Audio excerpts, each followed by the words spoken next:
La patrona siguió a la viuda en secreto y la vio mojando a una pareja de ancianos. Lo que hizo lo cambió todo. Todos los días, a la misma hora, Tránsito Moreira, una empleada doméstica, se va sin explicaciones. Siempre con la misma frase, siempre con la misma urgencia. Y un día su patrona decide seguirla. Lo que encuentra al final del camino parece, a primera vista, algo perturbador. Dos ancianos empapados, llorando, temblando bajo un chorro de agua en medio del calor del desierto. ¿Qué hacía la viuda en secreto que su patrona terminó descubriendo?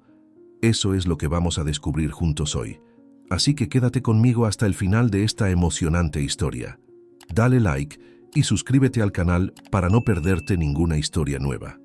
El sol de las 2 de la tarde caía sobre el patio de la mansión Subarán como una losa de fuego. Las bugambilias que trepaban por los muros de cantera rosada se doblaban levemente bajo el peso del calor, y el único sonido que cruzaba el aire quieto era el roce de un trapeador húmedo contra el piso de Talavera. Tránsito Moreira Palau llevaba ya 4 horas trabajando sin descanso. Había comenzado antes del amanecer, cuando la casa aún dormía y el cielo todavía era una mancha violeta sobre los cerros. Primero la cocina. Los casos de cobre fregados hasta que devolvían el reflejo de quien los mirara, los pisos barridos en silencio para no despertar a nadie, el café preparado con la proporción exacta que doña Epifania exigía, 2 cucharadas rasas, nunca colmadas, agua antes de que llegara al hervor pleno. Luego los cuartos de huéspedes, aunque no hubiera ninguno. Luego los corredores. Luego el comedor de aparato, donde los candelabros de plata requerían un paño especial y una paciencia que no cualquiera tenía. Tránsito tenía esa paciencia. La tenía porque había aprendido, desde niña, que el trabajo bien hecho era la única forma de hablar sin que nadie te interrumpiera. Su madre se lo dijo una vez de madrugada, mientras remendaba una camisa a la luz de una vela. «Hija, el trabajo honesto es el idioma que hasta los sordos entienden». Ya ella lo había tomado como escritura sagrada. Ahora tenía 35 años, 2 menos de los que aparentaba cuando estaba cansada y 4 más de los que parecía cuando sonreía. Era viuda desde los 29. Aurelio, su marido, había muerto de un golpe de calor en los sembradíos del norte. Un mediodía de julio en que el termómetro marcó 44 grados y nadie le llevó agua a tiempo. Le avisaron por teléfono, una voz de hombre que no supo cómo decirlo y terminó diciéndolo mal. Ella no lloró inmediatamente. Fue al día siguiente, en silencio, sola, con la cara metida en la almohada para que sus hijos no escucharan. Desde entonces, trabajaba para los Subarán. La mansión era grande y algo fría a pesar del calor, como suelen ser las casas donde el dinero llegó antes que la alegría. Doña Epifania Subarán Cos tenía 51 años, el cabello negro recogido siempre en un chongo severo, y una manera de moverse por sus propias habitaciones como si inspeccionara un territorio que alguien más pudiera haberle disputado. Era inteligente, sin duda, y era a su modo justa, pagaba en tiempo, no escatimaba en materiales de limpieza y jamás había levantado la voz, pero había en ella una distancia que no era frialdad exactamente, sino algo más parecido al miedo de confiar, como alguien que ha sido defraudado tantas veces que ya no sabe distinguir entre la prudencia y la soledad. Tránsito la respetaba. No la amaba, porque no era su función amarla, pero la respetaba con esa forma discreta y firme que tienen las personas que se saben iguales por dentro, aunque el mundo las haya colocado en pisos distintos. Esa tarde, como todas las tardes, Tránsito terminó de colgar la última funda de almohada en el tendedero del patio trasero. Se limpió las manos en el delantal y se acercó a doña Epifania, que revisaba una libreta en la sala. «Ya terminé todo lo de la lista, doña Epifania. Con su permiso me retiro». La patrona levantó los ojos apenas. «Son las 2:15. Todavía quedan las macetas del corredor poniente. Mañana las dejo impecables.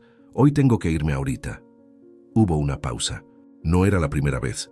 Era de hecho la 15ª o 16ª vez en ese mes que Tránsito se iba a esa hora exacta con esa misma frase. Doña Epifania había aprendido a no cuestionarlo directamente porque la mujer siempre cumplía con todo lo demás y porque había algo en su tono, no impertinente, no descuidado, sino absolutamente resuelto, que hacía inútil cualquier contraargumento. «Está bien», dijo la patrona, volviendo los ojos a la libreta. Tránsito dobló el delantal sobre la silla de siempre, tomó su bolsa de tela del gancho detrás de la puerta y salió sin apresurarse, aunque por dentro ya contaba los minutos. Epifania Subarán escuchó cerrarse la puerta y no levantó la vista. Pero tampoco siguió leyendo. Había algo en ese «tengo que irme ahorita» que le raspaba por dentro como una astilla pequeña, de esas que no duelen mucho pero tampoco dejan de molestar. No era desconfianza, se decía. Era curiosidad. Una curiosidad que llevaba semanas acumulándose sin que ella le diera nombre. ¿A dónde iba Tránsito todos los días a esa hora? No tenía hijos pequeños que recoger de la escuela. Los suyos ya eran adolescentes y se quedaban solos sin problema. No había mencionado ningún familiar enfermo. No iba al mercado a esa hora porque el mercado cerraba a la 1. Y sin embargo, esa urgencia, esa puntualidad casi militar en irse. Epifania dejó la libreta sobre la mesa. Se levantó, y antes de que pudiera convencerse de que era una mala idea, ya estaba tomando sus llaves del aparador y saliendo por la puerta lateral, la que daba a la calle de tierra, sin pavimentar, que corría paralela a la avenida principal. Tránsito caminaba rápido, pero sin correr. Llevaba en la bolsa de tela algo que pesaba. Epifania lo notó por la manera en que el hombro izquierdo bajaba un poco con cada paso. Mantuvo distancia. Cruzó la sombra de un ahuehuete viejo y siguió. El camino fue cambiando. Primero fueron las calles empedradas del centro, con sus faroles de hierro y sus fachadas coloniales. Luego una avenida más ancha con talleres mecánicos y tiendas de materiales. Luego una brecha de terracería que Epifania no había pisado en su vida, aunque vivía a menos de 2 kilómetros. El calor aquí era distinto. Sin árboles ni sombra de edificios, el sol caía directo sobre la cabeza como si tuviera intención. Después de 20 minutos, Tránsito giró hacia un camino aún más angosto, y al final de ese camino había una propiedad que no podía llamarse casa del todo. Era más bien un conjunto de muros bajos de adobe, con un techo de lámina que debía convertir el interior en un horno durante las horas de mayor calor. Un nopal crecía torcido junto a la entrada. El suelo era tierra apisonada.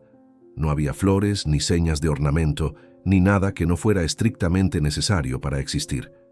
Epifania se detuvo detrás de un pirú de ramas caídas. Observó. Tránsito entró al predio sin llamar, como quien entra a su segunda casa. Dejó la bolsa junto a la pared. Sacó de ella un par de recipientes de plástico. Comida, claramente. Y luego tomó una manguera enrollada que colgaba de un clavo oxidado junto a la entrada. Salió. Y fue entonces cuando Epifania los vio. Sentados sobre cajones de madera, frente a la pared con más sombra, había 2 personas de avanzada edad. Un hombre con barba blanca descuidada y ropa de trabajo tan vieja que los colores originales ya no podían adivinarse. Una mujer de cabello gris y rostro profundamente arrugado, con las manos sobre las rodillas en esa postura particular de quien ya aprendió a esperar. Tránsito abrió la llave. El chorro de agua salió con fuerza y alcanzó a los 2 ancianos de lleno. El hombre cerró los ojos y echó la cabeza hacia atrás. La mujer comenzó a llorar. Un llanto que desde la distancia parecía mezcla de alivio y de algo más profundo, más viejo. Se taparon la cara con las manos temblorosas. El agua empapó su ropa, salpicó el suelo de tierra, formó un charco oscuro entre los dos. Epifania sintió que el aire se le trababa en el pecho. Los está lastimando. El pensamiento llegó antes que cualquier otro, brusco, urgente, cargado de una indignación que le subió desde el estómago hasta la garganta. Apartó las ramas del pirú con las 2 manos y echó a caminar hacia el predio con paso firme, sin pensar ya en ocultarse, sin calcular nada. Estaba a 10 metros cuando la anciana bajó las manos mojadas de su cara. Y fue entonces cuando Epifania escuchó algo que no esperaba. No era un llanto de dolor, era un llanto de gratitud. «Gracias, mija. Gracias. ¡Qué alivio!». Epifania se detuvo en seco. Tránsito giró hacia ella, y por primera vez en los meses que llevaban trabajando juntas, Epifania vio en su rostro algo que no era la serenidad habitual de la empleada discreta. Era sorpresa. Y detrás de la sorpresa, algo que se parecía mucho al miedo de que alguien descubriera un secreto que había guardado con demasiado cuidado. «Doña Epifania», dijo Tránsito, en voz muy baja, pero la patrona ya no la escuchaba, porque el anciano había levantado los ojos hacia ella, y en esos ojos, oscuros, cansados, hundidos por los años, había algo que Epifania no podía nombrar, algo que le removió un lugar dentro de ella que creía clausurado desde hacía mucho tiempo, una familiaridad, una extraña, imposible, perturbadora familiaridad, como si esos ojos los hubiera visto antes, no en esta calle, no en esta vida reciente, sino en algún lugar más antiguo, más adentro. Epifania. Zurbarán no era mujer de quedarse paralizada.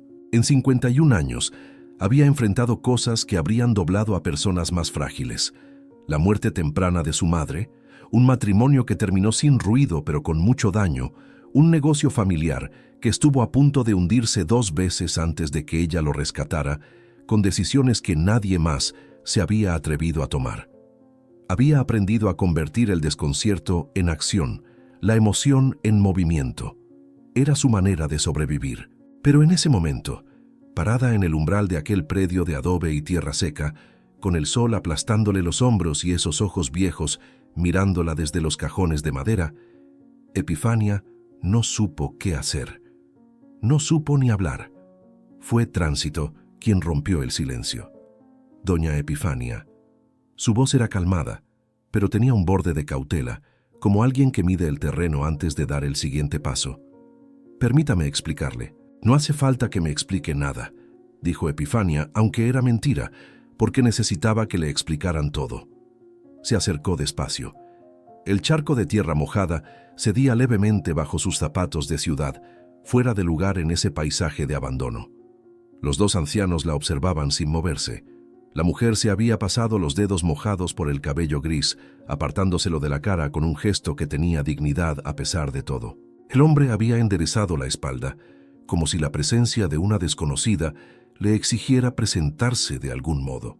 «Buenas tardes», dijo Epifania, porque no sabía qué otra cosa decir. «Buenas tardes, señora», respondió la anciana. Tenía la voz gastada, de esas voces que han hablado mucho y descansado poco, pero era una voz clara, directa. Epifania los miró de cerca por primera vez. Las manos del hombre descansaban sobre sus rodillas con una inmovilidad que no era reposo, era impotencia.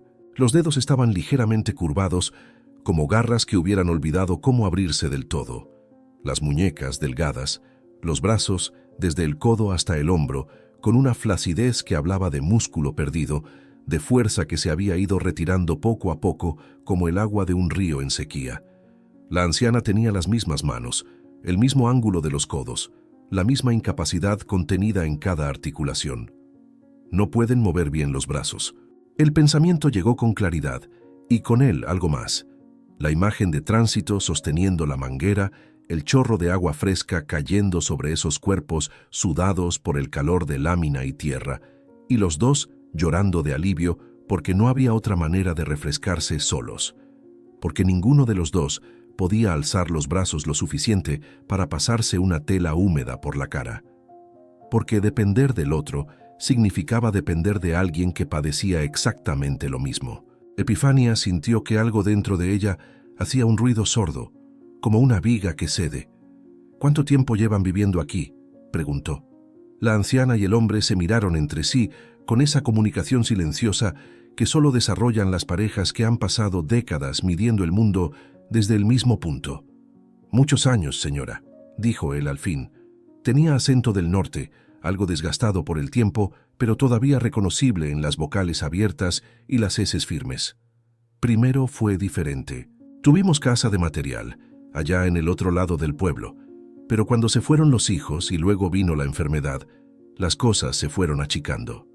«¿Qué enfermedad tienen?», fue Tránsito quien respondió, con esa precisión discreta que tenía para los datos importantes. «Una distrofia muscular progresiva, doña Epifania. Les afecta principalmente los brazos y los hombros. No pueden levantar peso, no pueden alzar los brazos por encima de la cintura.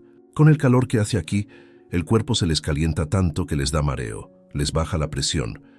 El médico de la clínica les dijo que lo mejor era mojarse con agua fresca varias veces al día, pero Se detuvo. «Pero no pueden hacerlo solos», completó Epifania. «No pueden», confirmó Tránsito. «Y no tienen a nadie más». El silencio que siguió fue de esos que tienen peso físico. Epifania lo sintió sobre el pecho. Miró alrededor. El interior del cuarto era visible desde donde estaba.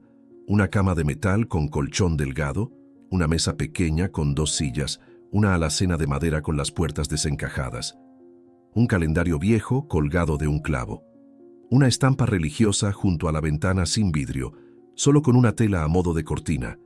No había refrigerador, no había abanico, no había nada que no fuera lo mínimo, lo austero, lo apenas suficiente para decir que alguien vivía ahí. ¿Y los hijos?, preguntó Epifania. Mencionó que se fueron. El hombre bajó los ojos. Se fueron lejos. El mayor al norte. El otro... Ya no supimos más. Así pasa, señora. Los hijos crecen y la vida los lleva. Uno no puede reclamarles. Lo dijo sin amargura aparente, pero había en esa resignación algo más doloroso que el enojo, la costumbre de no esperar. La anciana, en cambio, tenía los ojos húmedos. No lloraba, pero estaba en ese filo delgado donde el llanto y la serenidad coexisten sin que ninguno gane del todo. «Tránsito es lo mejor que nos ha pasado en muchos años», dijo en voz baja. «Llega todos los días, nos trae comida, nos ayuda a lavarnos, a cambiarnos, limpia la casa, a veces se queda hasta que se hace de noche, cuando el dolor no nos deja dormir, y nunca...» La voz se le quebró apenas, pero se repuso. «Nunca nos ha pedido nada». Epifania volteó a mirar a Tránsito. La mujer estaba enrollando la manguera con movimientos pausados, como si la conversación no fuera con ella, pero tenía la mandíbula levemente apretada y los ojos fijos en sus propias manos. La postura de alguien que no quiere que le agradezcan en voz alta, porque el agradecimiento en voz alta le resulta más difícil de sostener que el trabajo mismo. «¿Por qué no me dijo nada?», preguntó Epifania. Tránsito colgó la manguera en el clavo y se volvió. No era asunto suyo, doña Epifania. No había insolencia en la frase. Era simplemente la verdad dicha sin adorno. ¿Los conoce de antes? Al señor Crescencio lo conocí cuando yo tenía como 10 años. Él le arregló el techo a mi mamá una vez, después de una granizada. Nunca cobró. Años después, cuando vine a trabajar aquí al pueblo, los encontré por casualidad en la clínica. Estaban solos en la sala de espera. Nadie los había llevado. Nadie los fue a recoger. Hizo una pausa. No pude hacerme como si no los hubiera visto. Epifania escuchó todo eso sin interrumpir, y luego preguntó algo que llevaba unos minutos formándose en algún lugar impreciso entre la razón y la intuición. «¿Cómo se llaman?». La anciana respondió primero con esa voz gastada y clara. «Natividad Cos Villalba. Pero toda la vida me han dicho Nati». El apellido llegó hasta Epifania como un golpe sordo en mitad del pecho.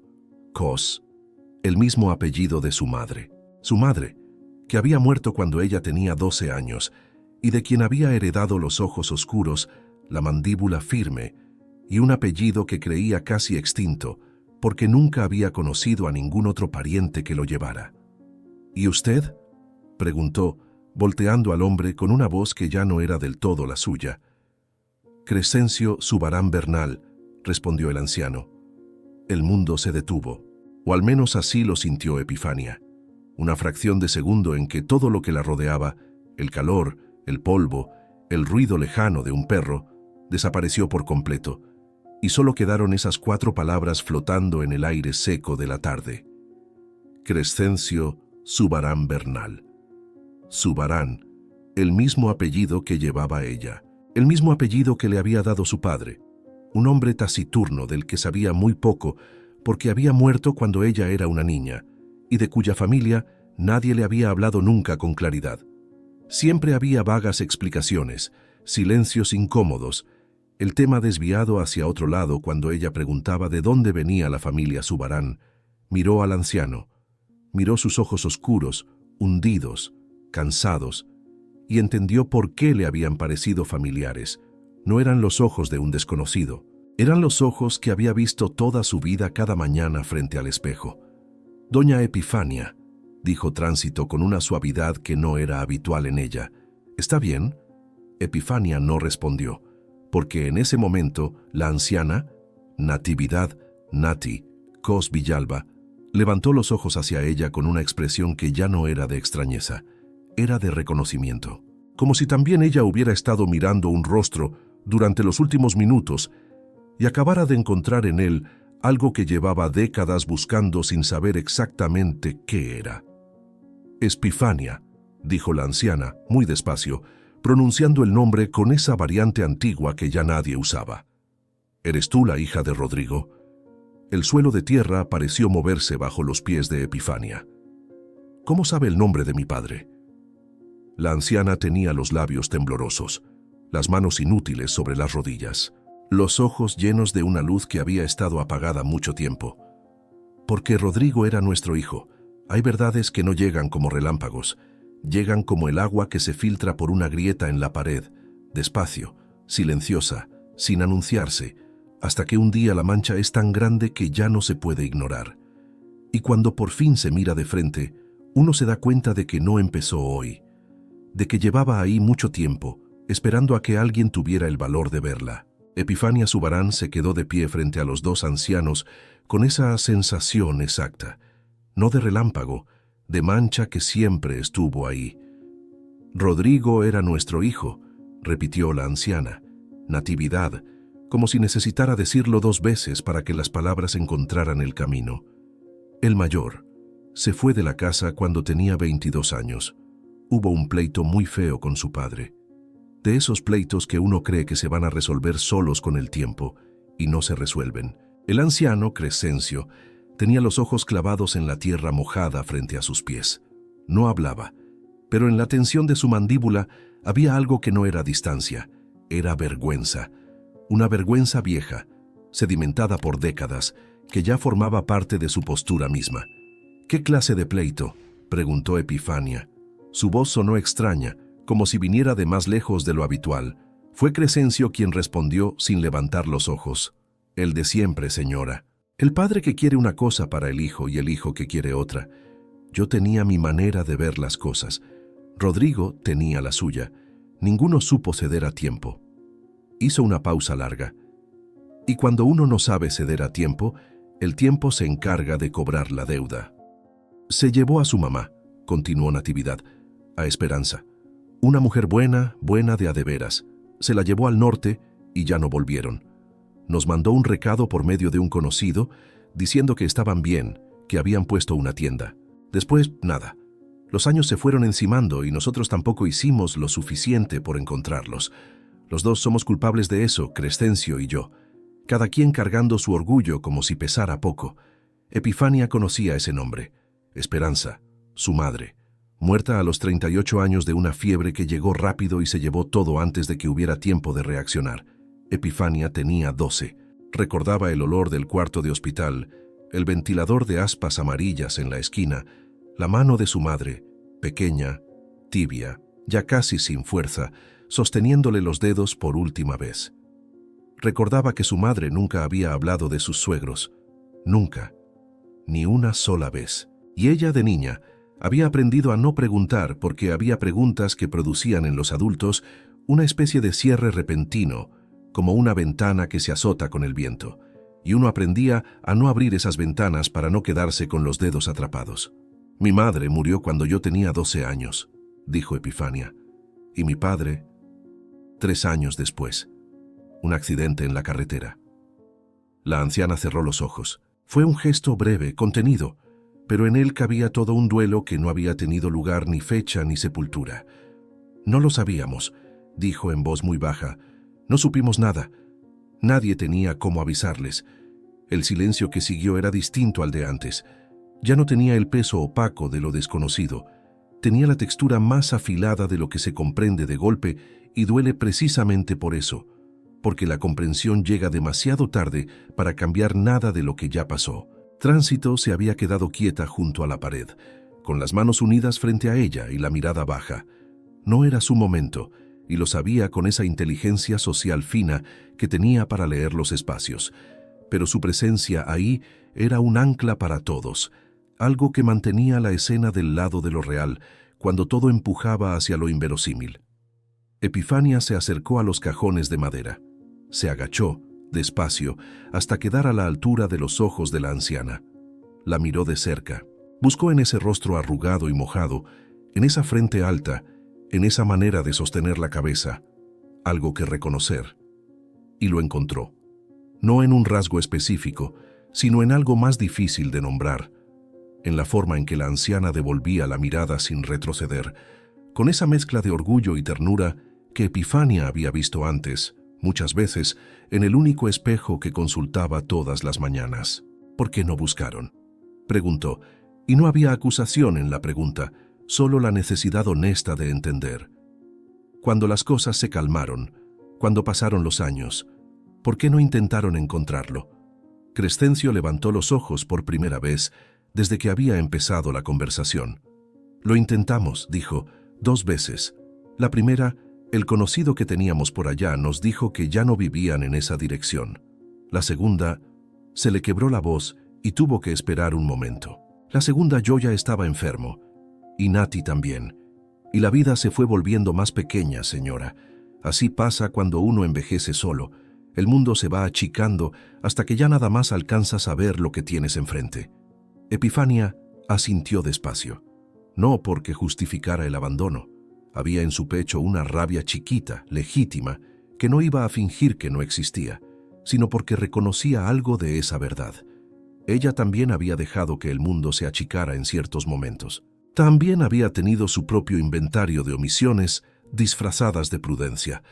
Nadie llegaba a los 50 años sin tener ese inventario. ¿Tienen documentos aquí?, preguntó. Actas, credenciales, algo que acredite quiénes son. La anciana señaló con la cabeza hacia el interior del cuarto. En la lata de galletas que está sobre la alacena. Ahí guardamos todo. Epifania entró al cuarto. El calor adentro era feroz, denso, casi sólido. La lámina del techo había acumulado horas de sol directo y los irradiaba de vuelta sin misericordia. Entendió en ese instante, con una claridad física que no admitía abstracción, lo que significaba vivir ahí con una enfermedad que impedía el movimiento y sin manera de refrescarse solo. Entendió lo que Tránsito venía a hacer todos los días y entendió por qué esa mujer nunca había faltado. Tomó la lata, la abrió. Dentro había un fajo de documentos doblados con cuidado, algunos ya amarillos por los años. Los fue abriendo uno por uno con manos que no terminaban de estar del todo firmes. Acta de matrimonio. Crescencio Zubarán Bernal con Natividad Cos Villalba. Acta de nacimiento. Rodrigo Zubarán Cos, hijo de Crescencio y Natividad. Epifania tuvo que sentarse en la silla de madera junto a la mesa. Rodrigo Zubarán Cos, su padre. Ahí estaba, en tinta azul desvanecida, en papel que olía a tiempo guardado. La prueba de que esos 2 ancianos, sentados afuera en cajones de madera, bajo el sol inclemente del desierto, no eran desconocidos. Eran sus abuelos, los padres de su padre, viviendo a menos de 3 kilómetros de la mansión donde ella había pasado los últimos 20 años de su vida. Salió al patio con los documentos en la mano. No dijo nada todavía. Los miró a los dos. Crescencio, con su barba blanca y sus manos inútiles y su vergüenza vieja, que ya formaba parte de su columna vertebral. Natividad, con sus ojos oscuros, sus propios ojos, los ojos de su padre, los ojos que Epifania había heredado sin saber de quién, húmedos y expectantes y llenos de un miedo muy específico, el miedo de que ahora que la verdad había salido, esta mujer desconocida que resultaba ser su nieta, se diera la vuelta y se fuera. Epifania dobló los documentos despacio, los metió de nuevo en la lata y puso la lata bajo el brazo. «Necesito que empaquen lo que quieran llevarse», dijo. Los ancianos la miraron sin entender. «¿Cómo dice?», preguntó Crescencio. «Que empaquen». Su voz era firme otra vez, con ese tono que usaba cuando una decisión ya estaba tomada y no requería discusión. «No se quedan aquí esta noche, ni ninguna otra noche». Natividad abrió la boca. «Señora, nosotros no podemos...». «No le estoy preguntando si pueden, les estoy diciendo que vienen conmigo». Tránsito la miró, y en los ojos de esa mujer discreta que había estado cargando sola este secreto durante meses, Epifania encontró algo que no esperaba. No alivio, no satisfacción, No el gesto de quien dice «al fin», sino una precaución, una cautela muy específica que Epifania no supo interpretar de inmediato. «Doña Epifania», dijo Tránsito en voz baja, «antes de que se los lleve, hay algo más que usted necesita saber. Ya sé suficiente». No, la palabra salió tranquila pero absolutamente firme. Todavía no sabe lo más importante. Epifania se volvió hacia ella. Tránsito no bajó la mirada. El médico que los atiende en la clínica habló conmigo la semana pasada. La enfermedad del señor Crescencio avanzó más de lo que ellos creían. Hay una complicación en el corazón que necesita intervención pronto. Hizo una pausa corta. Y el tratamiento que necesita no está disponible aquí. Hay un especialista en la capital que puede ayudarle, pero la lista de espera en el seguro es de más de 1 año. El silencio fue breve. «¿Cuánto tiempo tiene?», preguntó Epifania. Tránsito no respondió de inmediato, y en ese silencio, más elocuente que cualquier número, Epifania entendió que la pregunta no era cuánto tiempo tenía Crescencio para esperar la intervención, era cuánto tiempo tenía antes de que ya no hubiera intervención posible. Miró al anciano. Crescencio sostuvo su mirada con la misma dignidad agotada con que había sostenido todo lo demás. No pedía nada. No esperaba nada. Era un hombre que había aprendido, demasiado tarde, que el orgullo y la esperanza no pueden vivir en el mismo cuarto por mucho tiempo sin que uno termine destruyendo al otro. Epifania apretó la lata de galletas bajo el brazo, respiró hondo, y en ese instante comprendió que el tiempo que creía tener para reconciliarse con todo lo que esta tarde le había revelado era, en realidad, el tiempo que menos podía darse el lujo de desperdiciar. «Empaquen», repitió. «Ahorita salimos». Y mientras Tránsito comenzaba a ayudar a la anciana a ponerse de pie, y el sol seguía cayendo sobre ese predio olvidado, como si no supiera que algo acababa de cambiar para siempre, Epifania sintió una certeza extraña y nueva instalándose en el lugar donde antes solo había desconfianza. Que algunas familias no se rompen, solo se extravían, y que encontrarlas a veces requiere que alguien más, alguien sin sangre de por medio, sin historia compartida, sin ninguna obligación en el mundo, decida todos los días y en silencio no mirar para otro lado. Pero lo que Epifania aún no sabía era que Tránsito no había terminado de hablar, que lo que acababa de contarle sobre la salud de Crescencio era solo la mitad, y que la otra mitad cambiaría no solo sus planes para esa tarde, sino todo lo que creía saber sobre el destino de su propia familia. El camino de regreso a la mansión fue silencioso. Tránsito caminaba adelante con la bolsa de tela y un morral viejo que había encontrado debajo de la cama de los ancianos, cargado con lo poco que Natividad había señalado con la cabeza: 2 mudas de ropa, una caja de medicamentos, la estampa religiosa descolgada de la pared con manos torpes y amorosas. Crescencio avanzaba despacio, apoyado levemente en el brazo de Epifania, que lo sostenía sin hacer de ese gesto un favor visible, como si llevara años haciéndolo. Natividad iba del otro lado, con esa dignidad particular de las personas que han cargado humillaciones suficientes como para saber caminar erguidas incluso cuando el cuerpo duele. Nadie habló durante los primeros 10 minutos. Fue Natividad quien rompió el silencio, sin voltearse, con la vista fija en el camino de tierra. No queríamos ser una carga para nadie. «Ya lo sé», dijo Epifania. «Por eso Tránsito nunca dijo nada. Fue ella quien lo decidió así. Nos pidió permiso antes de empezar a venir, ¿sabe? La primera vez que llegó nos preguntó si podía regresar. Nosotros le dijimos que no era necesario, y ella volvió al día siguiente». Epifania miró de reojo a Tránsito, que seguía caminando adelante sin acusar recibo de la conversación. «¿Por qué?», preguntó Epifania.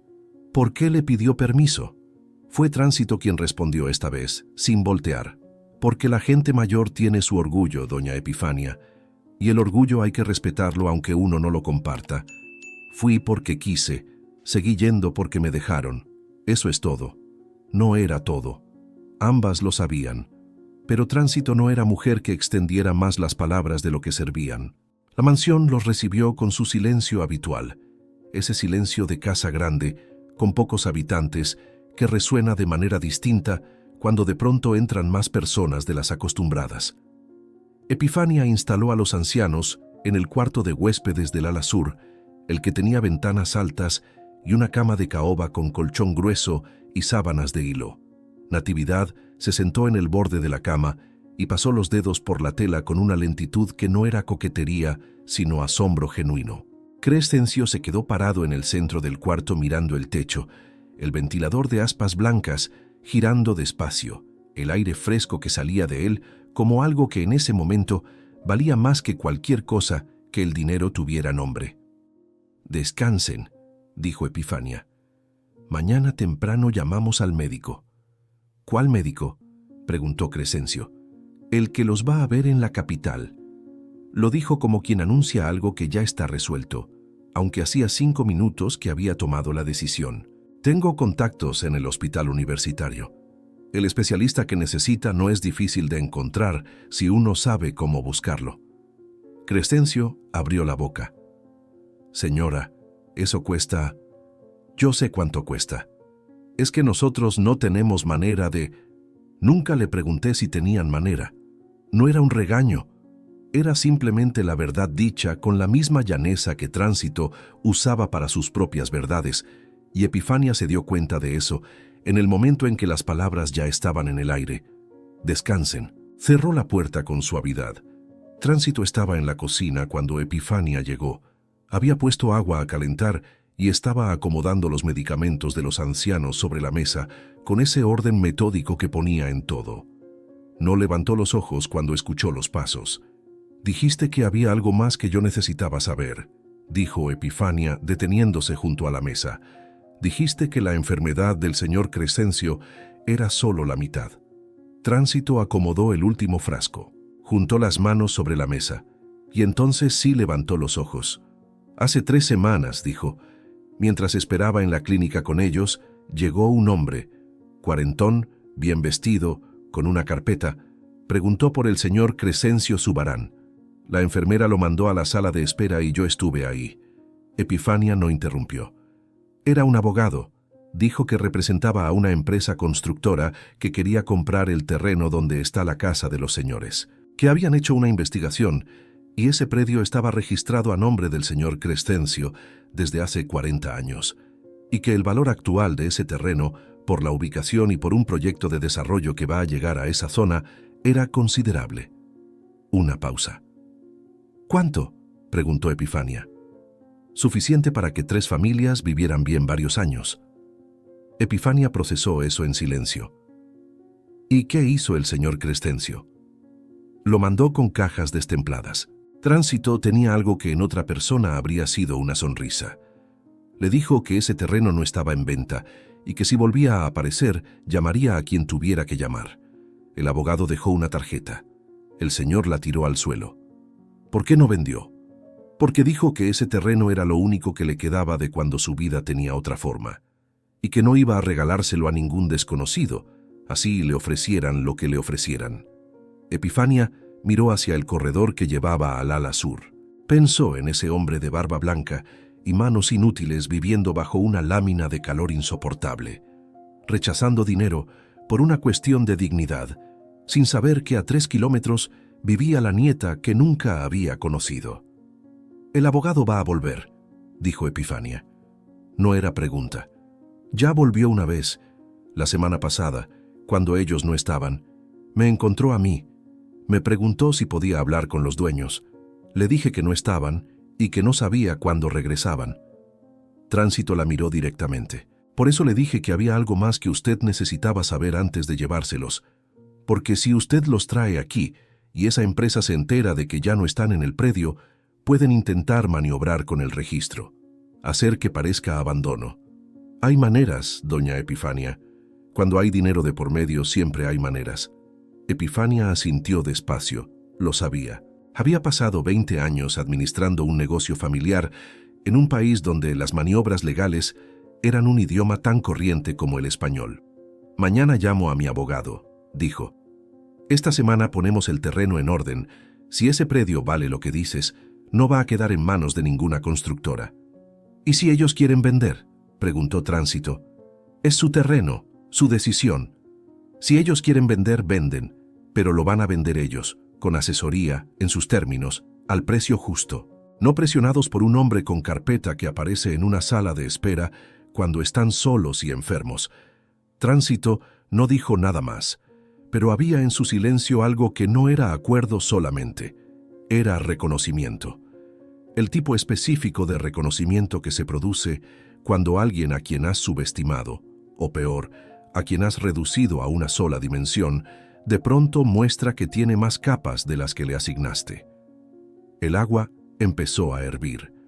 Tránsito sirvió 2 tazas sin preguntar, las puso sobre la mesa, y se sentaron las dos, la patrona y la empleada, en los extremos de esa misma mesa, donde normalmente había solo jerarquía y distancia, y tomaron el té en silencio durante un rato largo, con el ventilador girando y la noche entrando despacio por la ventana entreabierta. Los meses que siguieron cambiaron la arquitectura de la mansión Subarán, no en sus muros, sino en lo que circulaba entre ellos. Crescencio fue operado 6 semanas después, en el hospital universitario de la capital, por el especialista que Epifania encontró a través de un contacto que le debía un favor desde hacía años. La intervención fue larga y técnicamente delicada, pero el médico era bueno y el cuerpo del anciano, a pesar de todo lo que había soportado, todavía tenía reservas. Cuando salió de recuperación y preguntó por Natividad, la enfermera que estaba de guardia tuvo que salir un momento al corredor porque le dio vergüenza que la vieran llorar. Natividad empezó tratamiento de rehabilitación para los brazos. No recuperaría la función completa. El daño de años no se revertía del todo, pero aprendió movimientos compensatorios que le devolvieron pequeñas autonomías. Alcanzar un vaso, acariciarle la cara a su marido, doblar una servilleta, cosas que parecen insignificantes hasta que no se pueden hacer. El terreno quedó en orden legal en menos de un mes. El abogado de la constructora apareció una última vez, esta vez frente al abogado de Epifania, y la conversación fue breve. El predio seguía siendo de Crescencio. Si algún día él decidía venderlo, sería en sus términos. El asunto no volvió a mencionarse. Epifania contrató a una enfermera de medio tiempo para los cuidados médicos cotidianos. Tránsito siguió viniendo todos los días, solo que ahora ya no se iba a las 2 de la tarde. Una tarde de octubre, cuando el calor había cedido lo suficiente para que el jardín de la mansión fuera habitable, Epifania encontró a Natividad sentada en la banca de hierro forjado bajo el fresno grande. La anciana tenía en el regazo una fotografía vieja, de las de papel grueso y bordes blancos que ya nadie imprime. Epifania se sentó a su lado. «¿Quién es?», preguntó, aunque ya lo intuía.